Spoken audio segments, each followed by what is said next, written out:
Um, Probably just even our first job at the Grandi when we had homemade instruments. Um, I remember driving to the job, and Iggy wore like this from the early turn of the century kind of nightgown, which is just like a white sleeping thing. You've seen those; they go all the way down to your ankles.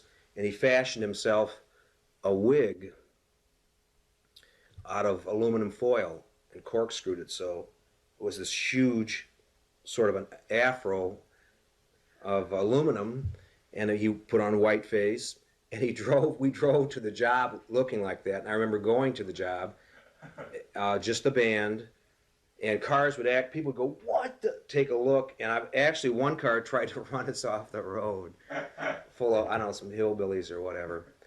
But then on to the Grandi, we brought our homemade instruments, which was, one was a washboard with a contact mic where Jim put on golf shoes, and just, you put the washboard on the stage with the contact mic and just get on it and try to do some rhythm things. That didn't last very long. Then that's the first time we got Dave Alexander in the band. He had a couple jobs of taking a custom amp with a reverb unit and just crashing it down. So you know how ching, ding, ding, ding, ching, and all this is through the PA. It was just a big bunch of sound, and then on top of these various sounds, we did our little rhythm, energy, kind of hypnotic type drone. Actually, it was even, we really liked Ravi Shankar. We loved the sitar. So I always try to create that, also to fill space, that drone effect, where you keep a continuous drone and then you lay things on top of it. Also, there was the Jimaphone, which was just it looked like a big megaphone. And you take a mic like this on a stand, PA mic, we found that by lowering it, you could make the microphone feed back to get. So it's just sort of like going through all these extra little sounds. Also, things like having a blender. We just took a blender and put water in it and turned it on low and stuck a mic in the top of the blender. So through the whole set, there was the sound of water. We just sort of freaked on top of that. So how did the audience react to all of this? Oh, there was a lot of and actually, at times people were downright afraid, because you usually imagine a show, it's a controlled situation. Everyone's up there, here's my music, I'm a professional, I'm doing. You want to pick it up, Bob? Bob's got it.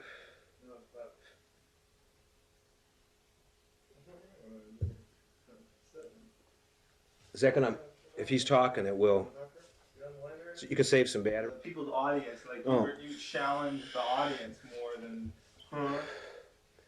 Well, that was a lot to do with Iggy. He liked to just get out there and face the people, but there was actually a lot of terror too, because I never realized, you're used to, once again, a controlled situation. A band has their songs. They're going out there to perform them. It's well rehearsed, and you're used to not participating. You're an observer. But with us, the audience became a part of what was happening. You actually go out there and challenge them, and it would freak them out. And I really enjoyed watching people go through changes and seeing at times go, oh my God, this crazy guy is actually getting off the stage and getting down there in their faces. I thought that was great. So that was like that scared a lot of people. Yeah. And so when you did the record, did you try to capture that on record? Well, you can't really, because a lot of the Stooges was being there and seeing it.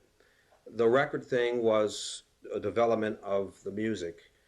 I remember even going into the first Stooges album, we were still pretty much freeform, and we realized that we were going to have to record.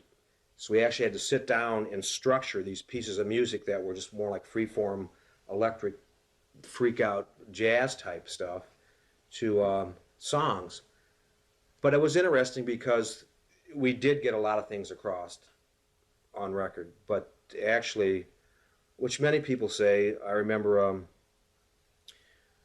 we used to get bad reviews in England until they saw us play that one time. This was way later on. They finally realized what a Stooges show was. And also for me, I didn't realize till really later that how many people were really like afraid. I thought that was really, that's the last thing. We weren't trying to make people, frightened of us, but that's just the way it turned out. So was the studio show different every time? Um, yeah, pretty much. Different only in the sense it was the same. You want you want a beer, man? Yeah, pull me out one too. I hope this looks weird on camera. I'm smoking cigarettes and drinking beer. Down below there should be a couple left. A couple of those Coors down below. Is there a couple in there? In the sense, they were different because we never knew what we do time to time. It would be, even the songs, it might be the same piece or a variation of, but the titles always changed. It could, that's one thing, the titles always changed as the songs developed. But given situations, if it was just whatever you'd want to do, it wasn't like the same every time. Some people might think they came to see a freak show. So in that sense, a lot of people would say, well, hey, they're just the Stooges being these crazy guys. But just let one go, which was always a phrase we used. Just get up there and whatever anybody wanted to do as an individual in the band, they could do it. If you wanted just to halfway through break your guitar, hey, that's fine. There were no set rules or anything. What did some of the out-of-town talent react when they saw you guys? Actually, we didn't go out of town very much until after the first album. It was mostly just hanging in the Grandi or playing things around Michigan where we sort of developed a little following they expected. But going out, it was like met with utter bewilderment or, huh? What the hell is going on here? Because, once again, people don't see that, a group of guys just going out and just doing something that isn't a well-rehearsed situation. Oh, weird reactions. A lot of times at first it was a lot of blank, a lot of what? Huh?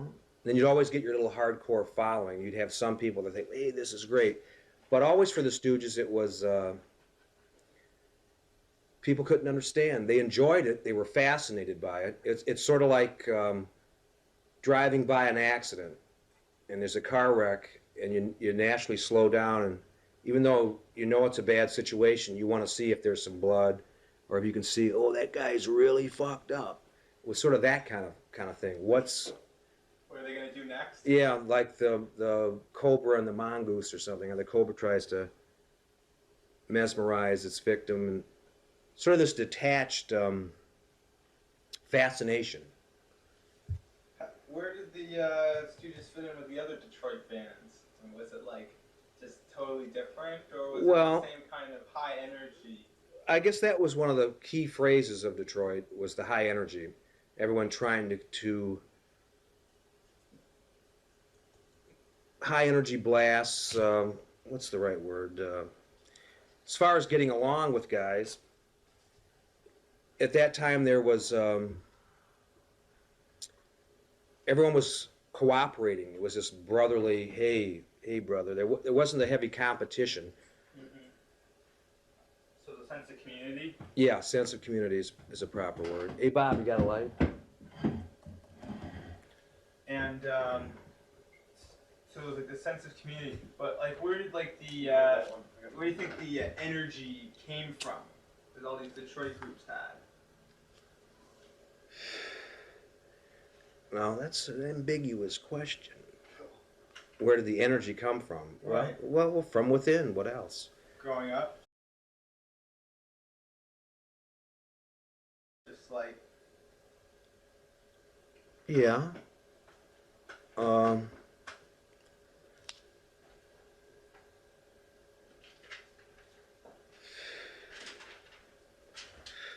it got to be the MC5 sort of started that band situation, a high energy music. We just did it naturally because that's how we conveyed what we want to convey. It's just natural energy going up there and doing it.